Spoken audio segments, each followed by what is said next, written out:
I'm at work. It's probably a bad idea to record, but the office is empty. My boss is running 3 or 4 hours late. I don't think he's coming, and frankly speaking, I don't think I'm gonna be getting an email. And I already finished my job, okay? I'm not slacking on the job. Unfortunately, there's no cameras pointing at me, so hey, welcome back to another Reverse 1999 episode. Let's get this annoying narrator out of the way. As you can see, this school on the island lives in a box made by the truth. Even if they have a donut in their hands when they are hungry, they still see a topological space. Like the cute ring attached to an initiation toy. But if you give them a puzzle, they will enjoy it like the best Kaiserschmarrn. Oh, my apologies. I was not talking about the one you are holding. What is this lady yapping about? No. With all due respect, that thing in your hand is pretty old. The mold on it seems to come from the 18th century, judging from the smell. I'm sure you know it will make you sick if eaten. I keep staring down the hallway. Funny enough, I didn't have this paranoia until I started recording. Interesting. But we have to admit, it is not just ordinary mold. It reminds us of the story in which, once, a merchant's son looked up at the night sky and found the answer to the stars for us. The young man firmly believed that the movement of the stars and the sun follows certain laws. Just like how the delicate gears in a watch work together. And his point was even proven correct by Zeus's grandfather. When another gentleman observed the sky through the reflecting telescope he took great pains to make, a celestial body was exactly there. What was it called? 19.6. The 8th number in the sequence, the 7th planet in the solar system, and the legendary God of the Sky. Is that the god you worship? If the world was not created by God, are there any theories we can use to explain such a beautiful law? So that is the god you worship. Ah, good to know our gods are not the same. Oh boy. Why am I talking like this? Speedrun to getting cancelled. Yes, the one that says it never actually exists. Anyone can see the breach in this number sequence. That is the planet, which is supposed to be the 5th number in the sequence. I mean, how come we have never seen it before, if it does exist? Either God is wrong, or we've been blind all this time. Listen. What do you think? Listen, I'm just saying. Based off my beliefs, right? I'm gonna say we've been blind all this time. However, I think their concept of God and my concept of God, it's like walking the heavens, you know? It's like, man, you could not create a bigger canyon. Yes, such a planet definitely exists, and as expected, it was discovered in the end. Yes, that's the Ceres. It only took that great mathematician an hour to find its orbit through calculation.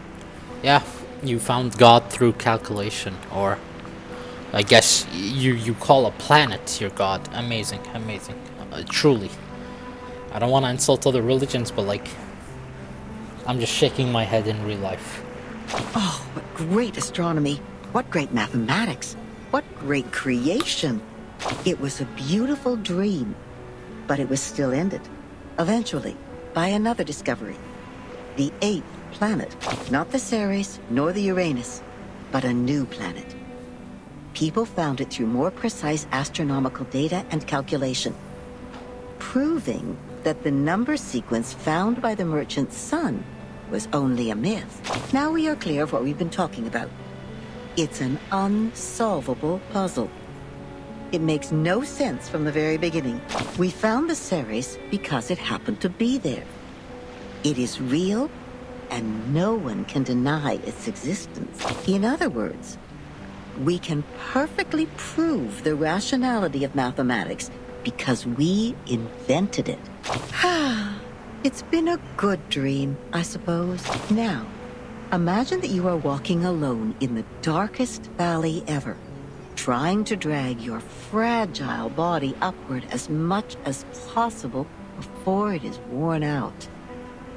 Hoarse cries squeeze their way out of your mouth to ask for a response from the gods. Suddenly, an afflatus dawns on you. The next moment, a miracle happens. You are already at the top of the mountain, witnessing the rise of a huge celestial body from the skyline. Even if it's only in your imagination, you have just witnessed the dawn of the creation, and the shock is real. What a waste of time. Honestly, if I were my employer, if I were my boss, right, and I just happened to listen to this, I'd be like, Lisa, you're fired. Leave. I don't want to see your face ever again. What the hell was that? Ew. Hello? I thought Reverse 1999 was a story about time reversing. And then Chapter 3 and 4 are all about Vertin and the Foundation. And then Chapter 5 is in the future. We're not even going back in time. That's interesting, I guess. The ruler's help. The perfect shape requires the help of a ruler, a compass, and a set square.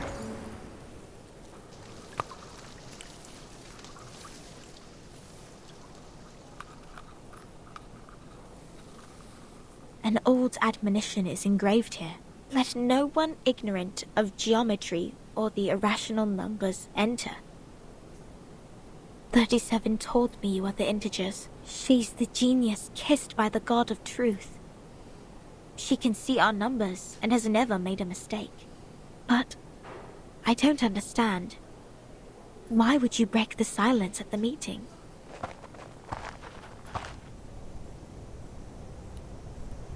I apologize, Miss Sophia. I won't defend our behavior. You may save that apology for later. If you can persuade more than half of the people to vote for your friend's commutation, perhaps she won't be sentenced to death. I have gathered some case files from the past. I hope it will be of some help. The scroll is lined with golden trim. Even without knowing what it contains, it is a significant gift. These files are... But won't you be in trouble for helping us? I have my own reasons. Sophia closes her eyes, recalling the ancient wisdom.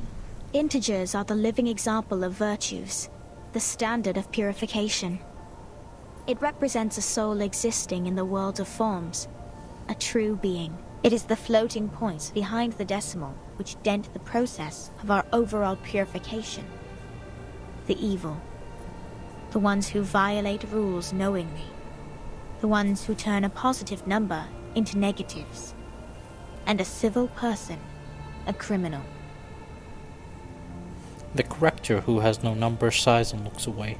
If integers like you would lose your life over some unintentional mistakes, wouldn't it be a great shame? Besides, I can't stand the idea of you being killed in front of me. Not rigorous.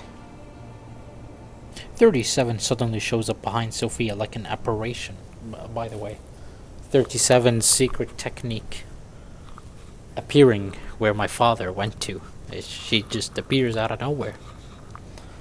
Her friend is quietly startled. She speaks no words, only moving a little away from her. For one thing, we still don't know Vertin and Sonetto's numbers. For another, the fact that every crow we've seen is black doesn't necessarily entail that the next crow will also be black. Ah, the black swan moment. Even if every virtuous person we met has been an integer, we can't be certain that the next one will still be an integer. Same case for irrational numbers. You're right, 37. But people always tend to believe that virtuous people are integers. That is what we call belief. Correct. But not entirely correct. Everyone can make mistakes.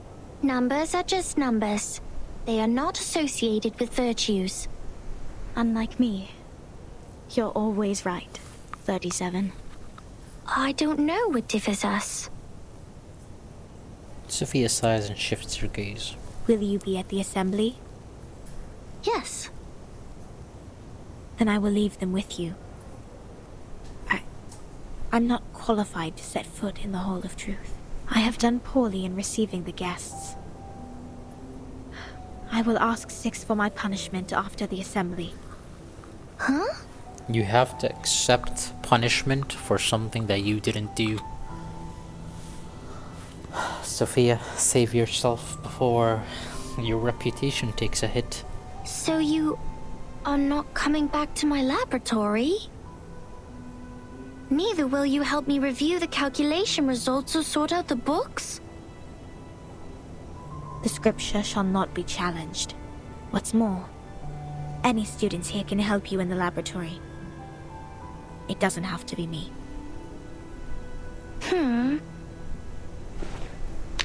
37 is disappointed. She lowers her head and kicks away a tiny piece of rock. Had I known, I would have let someone else welcome Vertin and her friends. Like 210. He loves to brag to young ladies so much that he would take the punishment willingly, right? You were that someone else who was assigned to receive them in the first place. If I hadn't stopped you in time, how much longer would Regulus's head have stayed in your mouth? Not to mention what happened last time, and the time before that. But the fact that I have messed up all the receptions before doesn't mean I may excel in the next one. The chances of messing up the first reception and the 100th reception are the same. Whatever you say, you little sophist. She puts down the vial and leaves in a hurry. Everyone says so, but compliments won't help her find her number. 37 drops her head, but soon her face is lit with an excited smile again, like a child who has found a piece of candy. Basically just say like Sotheby or something. So, Vertin, are you ready for the debate? I'm starting to think that this character is also drawn by the Sotheby artist. I mean, maybe not because of the eyes and stuff, but at the same time, the eye shine is not unique to Sotheby, I noticed. Does that mean you will help us? Of course. I don't want to miss the chance. What chance? The chance to see your numbers. There's no greater knowledge than the knowledge of oneself. And there's no more exciting truth than the truth of oneself. I can quickly tell which types of numbers you are, but it requires proof to know the exact number of your soul. I want to know the answer before you see your own numbers. So it's 37 who proves it, not Vertin. I'd be glad to give this chance to you. 37 turns down the corner of her lips discontentedly. That's boring. Let's go, Vertin. The assembly's about to start. Okay. We're gonna pretend, random people on an island worshipping a non-existent quote-unquote god who worshipped numbers. Yeah, we're gonna pretend that's normal. The problem is, it's believable. Route of a bird. Between the jar and the seat, it picks up pebbles one after another.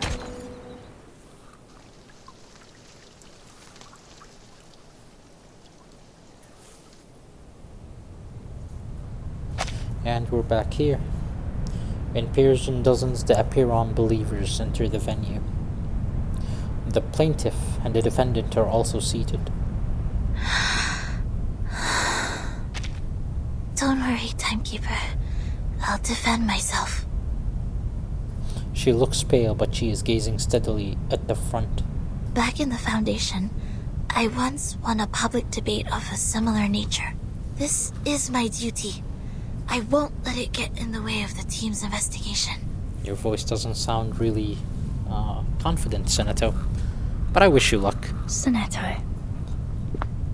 Senator lowers her head in silence, then sets off resolutely to the center of the hall. The scene is all too familiar. Inside the hall, a judge sits in authority. Number 9. Can I have 2 number 9s? 2 number 6 with extra dip? By our tradition, Miss Sonetto will be given the poisoned wine, so she will be muted and stay that way forever. Never mind, his name is number 6. I thought his name was number 9. However, Sophia raised her objection against the decision. After giving the matter some discreet thought, I have decided it is necessary to hold an assembly and take care of it democratically. Those of you who agree to the death sentence may remain seated.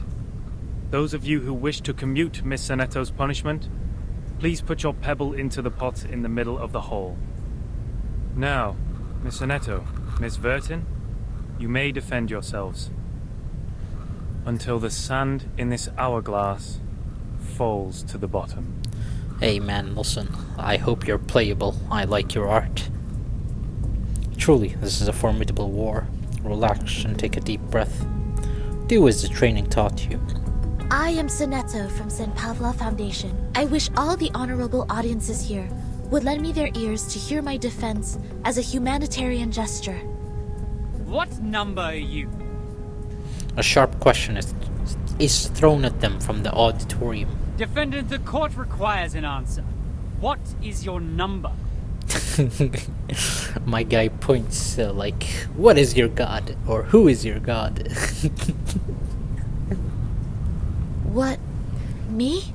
No, I don't have a number. Don't waste our time. People without a number cannot stand in the Hall of Truth. All her words are void. Sentence her to death now. The crown mumbles approval. Instant, by the way. Listen, if this were me in real life, at that point I'd just say, hey, listen, I'm not killing myself.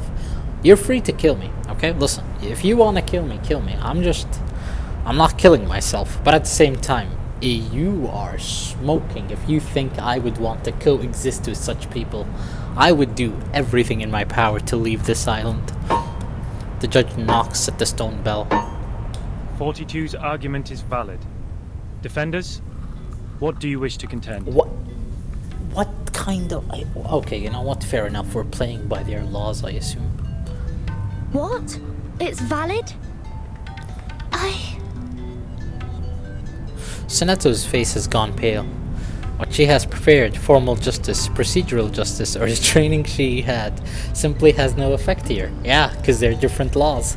You're abiding by arcanist laws using, human laws. This is a new territory. Objection! A petite figure stands up from the auditorium.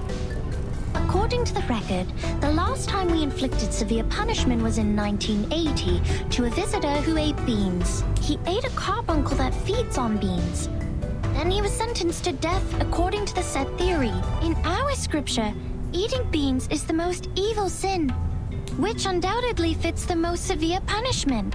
But if we are now executing people for breaking the silence at the assembly, how would it reflect our attitude towards the consumption of beans? Has the latter become less sinful? I suggest Sonetto's punishment to be commuted. The crowd starts to clamor. A good argument. 37's argument is deemed valid. The debate will continue. That's deemed valid. I'm shaking my head and I'm just gonna nod along. Hey man, listen. Reverse 1999 Story is doing something, but the soundtrack is cooking, as always. 37 sits down, feeling satisfied, then a tall man laudingly stands up, probably 210. Objection. The punishment for eating beans is to throw the offenders into the Gorgon current, while the punishment for the silence breaker is to drink poisoned wine. Among all the punishments we have, there's no other punishment more dreadful than being thrown into the Gorgon current. Because eternity and infinity are the two things we have the least knowledge of, which makes them the most ghastly punishments among all. See, here's the thing about infinity that I really hate. Some infinities are more infinite than other infinities.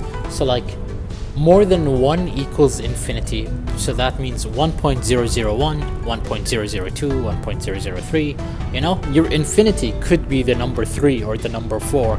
But because we're talking about all the integers and decimals in between, it looks like infinity. So shut the hell up, 210. You know what? I might study math just to understand this chapter a little more. I'll be honest with you, I'm not used to not getting what the characters are talking about. I mean, I used to be a lore guy in Epic 7, so like, if I could understand Epic 7 lore, surely I can understand math.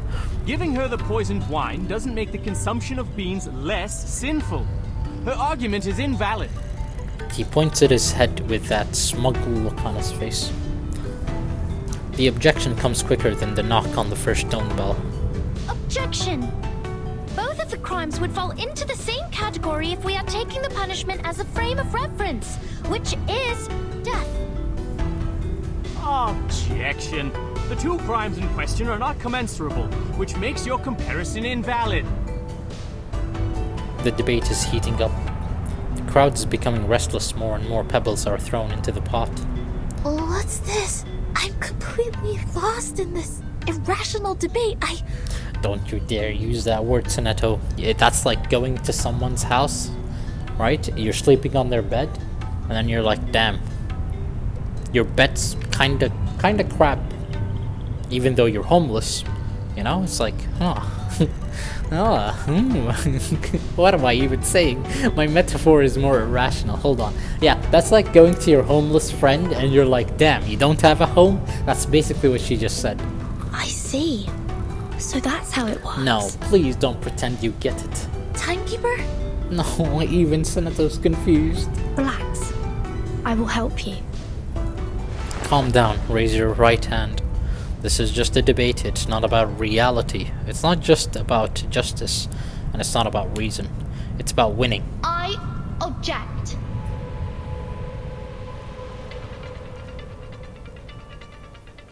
Do we start the battle because Vertin objected? God damn it, we do. Well, isn't that a little underwhelming? Let's move up, Zima. Finally, some interesting words. I'd like to start by quoting 42's first argument. People without a number cannot stand in the Hall of Truth. In that case, it's not possible for Seneto to commit a crime in the Hall of Truth. Because she can't even be in the hall. What? Good point, Vertin. This is our chance to out-argue them.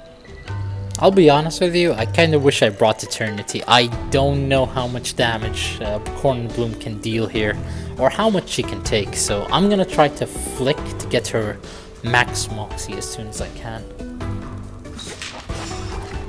Alright, we are at 3. Sure, let's debuff. Who's beating so loud? Don't be so furious. Perfect. Hey, I'm the support staff. So let's see how many stacks. So if he gets 4 stacks, he uses his strong We should attack. I listen to see. what people say. Whose heart is I'm beating fairly so loud? confident this goes. Secrets always hide in careless words. Listen carefully. Never mind. Agents have guns.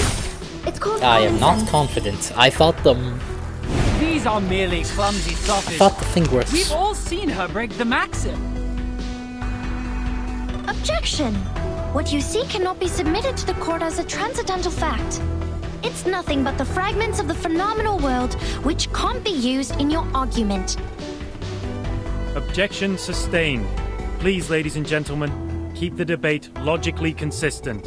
Since Seneto has no number, and a person without a number does not exist before the truth, Seneto thus didn't offend your truth. She didn't break any rules. For tomorrow. Oh? Radio waves are everywhere. Let's hope we combine cards and get our ultimate. Never mind. Retreat! So we double gun here. I hear something. Radio waves are everywhere. Cornbloom Agents have low-key guns. soloing the It's called verse. common sense. Objection! The rule breaker has a number. We can all tell that she is very likely an integer.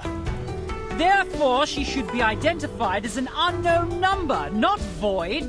Your sophism has failed. 42's argument is held valid. Is there anything else you'd like to add, defendant? Tell you a secret, Vertin? We would call criminals negative numbers. I got it! Whose heart You is do? beating so... We should listen to what people say. Don't be so furious. Kornblum actually soloing the first stem. I'm impressed.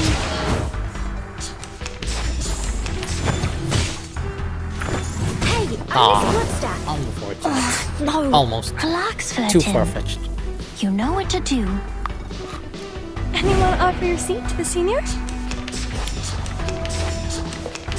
Handle it, just take it easy. And that should be Flying wraps. handbag for only 3,000 corporantes.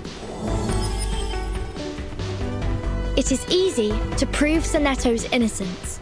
According to the law of the excluded middle, Sonetto either committed a sin or committed no sin. The two statements cannot be both false at the same time. Since we consider a criminal as a negative number, and a non-criminal as a positive number, Sonetto at present is considered an unknown number. That means she doesn't belong to the criminal set, or the non-criminal set. She did not commit a sin, and did not commit no sin. It's a paradox. I hereby demand to modify the criminal sentence that has been given to Sonetto. Stay low profile. I don't... Okay. At least Virgin knows her words. The law of excluded middle. A good sophism. Good for you to create a paradox from one sentence of my argument. But pitifully, you've made a fatal mistake. I know the voice actor is enjoying himself. You've taken my argument as the basis of your defense. I said people without a number should be expelled from the Hall of Truth.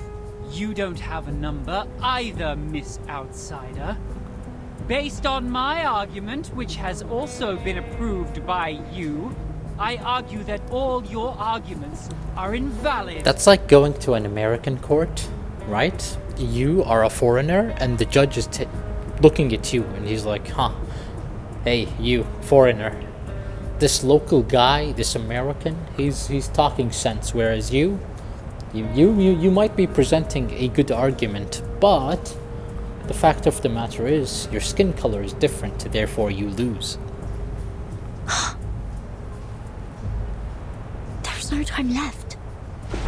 13 has a number. I saw it. What? 37, do you know what you're saying? That hand raise.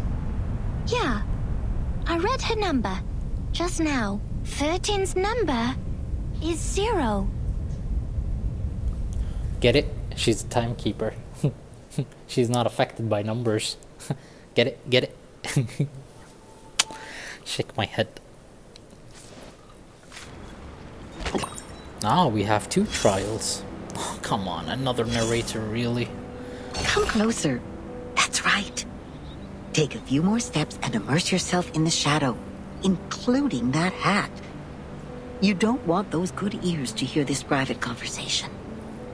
So is she just like the narrator where, we're gonna meet her eventually? I don't know. That pad of paper from the miss? Yes, the one wielding the ruler is quite valuable. I can tell it is of a certain age and records quite a lot of anecdotes. One visitor to the island took out a baguette from his luggage. To share it with others, he made an attempt to parcel it off. Another visitor fell to the ground and happened to sit on a quart measure and break it. You can learn the punishments for them from the paper. The former was thrown into the sea, while the latter into the further sea. Only God knows how this wine-dark sea holds so many visitors. Perhaps they can also resort to the debate. The debate? That's really a pain in the neck for that logical, pragmatic assistant of yours, isn't it? People always tend to mark what they can't figure out as arcanists' doings, as if things would make sense once they do so. But it won't change the fact that the debate is only a game involving sophistry, improvisation, and straw man fallacy. So what makes it superior to beans, if the form is what they are really after? Anyways, whoever fools the others first will win the game. No arcanum at all. And that argument of hers is the best attraction for the audience. A special number. A 0. Perhaps infinity is a better choice. That's ambitious, darling, and I love it. But you need to know that infinity is the most unfamiliar thing for the people, and that's why it triggers the most curiosity. See, that's the thing that pisses me off. Once you start dissecting everything into smaller and smaller decimals, it becomes logical to use the infinity argument. It's like stress, you know? You playing a game, this game is causing you stress. It's causing you an infinite amount of stress. However, the amount of stress that you go through is only the time you're putting into this game. So like, let's say you're playing League of Legends. You may hate this game, but the amount of stress you get from League is only the time you spend on League. So the best way is to just uninstall, right? You could say, oh, I was stressed for 30 games, 50 games. Well, yes, but the thing is, until you uninstall the game, until you delete your account, technically, you could argue it's more than 30 or 50 games. Therefore, it's an infinite amount, even though we know it's impossible to play infinite amount of games because, you know, our time in this life is limited. But again, that's the argument we're using here, I think. Whoever tries to eat up this elephant with one bite will get all bloated and pinned by their own weight, waiting to die like a turtle upside down. By then, I guess you would be eager to throw up the elephant and turn back into the adorable, easygoing Zero we all like. See, just like you, people are always on the way to finding something that can satisfy them undoubtedly. As if what they already have was disappointing. They stare at the flame of the matches, read the tea leaves in the cup, and bustle around the instruments with star patterns. Now, back to the number we just talked about. Oh my! It's the prediction of your whole life. Can you believe that? You owe that spirited little genius a thank you. By the way, what do you see in her number? 37. I always know you're a quick learner. You're very good at noticing new things. That's right. 37 is only 37. A nice unique prime number which equals the word genius. At least everyone prefers to think this way. What? Huh? That doesn't even make sense. 3 would be C and 7 would be what? G? So like, huh? CG equals 37? Equals genius? Sure. I mean, maybe we're talking Chinese or Korean or something, and then we just lost it all in the translation. Why not deify the one that is able to reach the truth when you have the chance? It's much easier to pin your hopes on others than to blame yourself. Actually, I could be right. Maybe we are talking about some Asian language and the translation got lost in the sauce, because 37, right? That could be something in the alphabet of the other languages, and if there is anything about Japan or Korea or something like that, they could have simple 2-letter words which mean, you know, they can mean anything really, but I think that's my assumption anyways. I guess you also did that, right, darling? It's okay. She never says no. She just lets the hopes pile up on her shoulder because she simply doesn't care at all. What a good child. Okay. So they're using that chart, by the way. That chart gives me PTSD from school, where, you know, if it goes from 1 to the right side, therefore it's infinity. Even though you know, and you know damn well it's not infinity, but because it goes so far right that it's out of your scope of measure, it's counted as infinity. Anyways, I think I'll do the trial another time. I'll be honest with you, I'm kind of pushing my luck by recording. Anyways, I hope you enjoyed. Thank you for watching. And I'll see you next time. Goodbye.